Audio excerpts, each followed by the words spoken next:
Tonight, we're launching a project called Mapping Forward, and to begin, I'm going to talk backwards for a moment. Backwards in time to a year ago when the idea for this project first began to hatch. It was before Time's Up, before Me Too, before these conversations were thrown upon the world stage in a spotlight that shines fiercely upon all the glaring errors in our world's treatment of women, of sexuality, of basic fundamental human rights.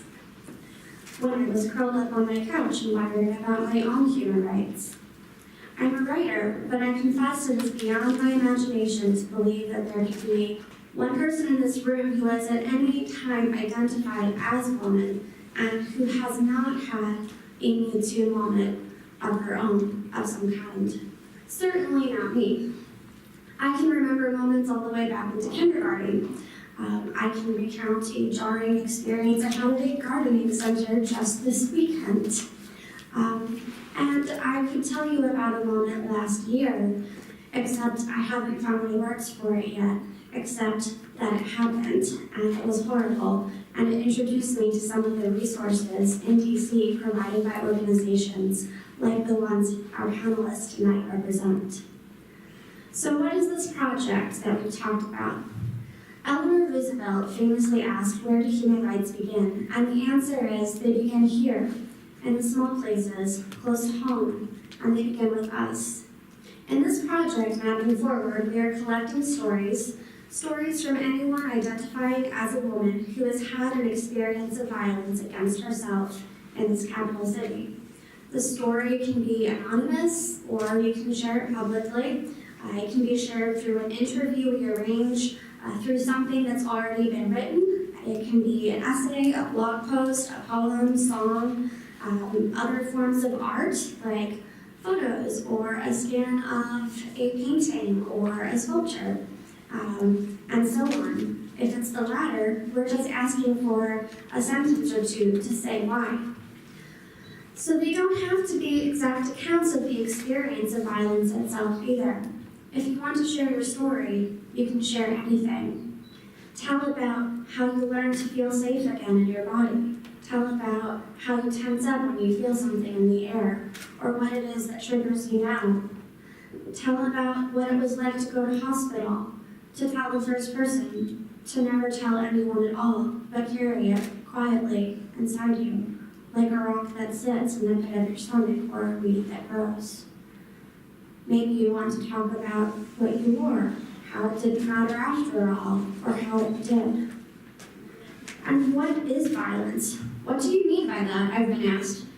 The Oxford definition of violence notes that violence can mean something of brutish and physical strength perpetrated on another, and can include the intent to hurt, damage, or kill. It also says that it is the unlawful exercise of physical force or intimidation, and that violence can be an emotional force that wreaks havoc. I had to look it up. I wanted to know.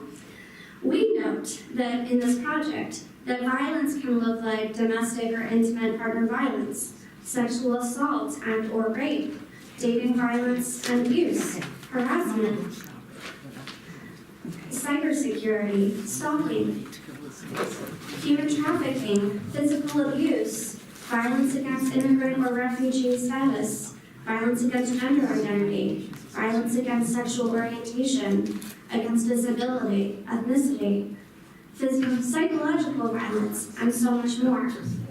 And that it can come from strangers, but also from family, from acquaintances, and friends, and coworkers, and partners.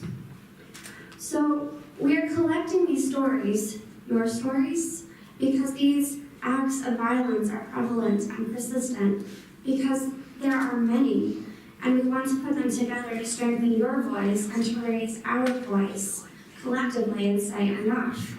Say, this is what happens, this is what it looks like, and this is how we live and we should not. It is part of the Universal Declaration of Human Rights that this should not be, and it must not be, and it can be changed starting now.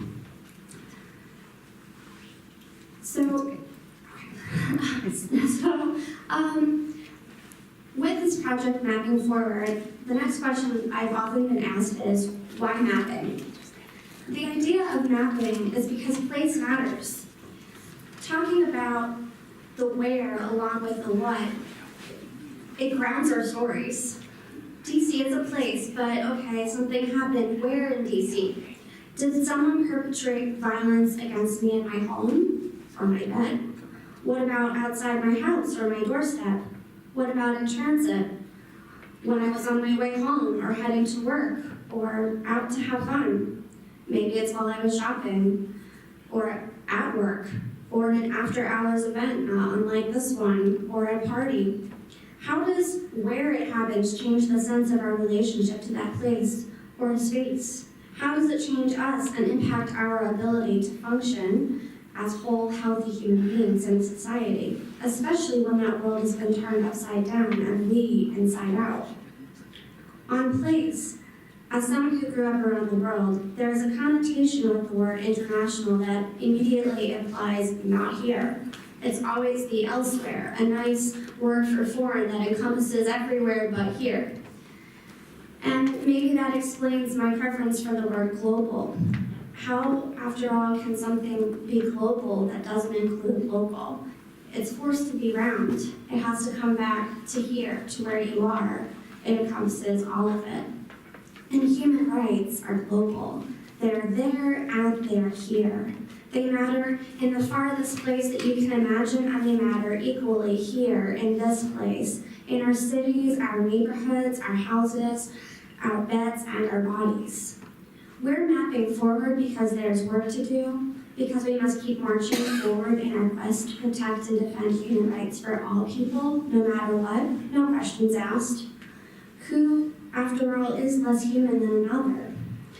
And these rights, they're not abstract. They're not just this nice, quick idea, but they actually took 30 articles in a document to articulate what every human being is entitled to by very fact of existence.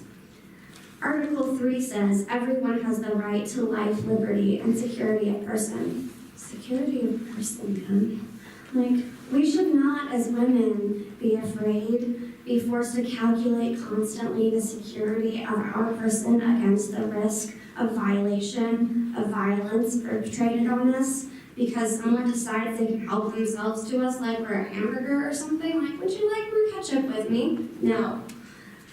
Just no. So, we're mapping forward, sharing something that happened here, in this place. It's nice to imagine it doesn't happen here. It feels safer to think that way, but the longer we push off acknowledging that it does happen closer to home, that it also can happen in our homes, the less safe we leave the world. So mapping forward is a way that we can capture these stories, put them together, and then show that this does happen here. This happens in our neighborhoods, it happens in our homes, it happens in our place, and what that looks like, and collectively bring these stories together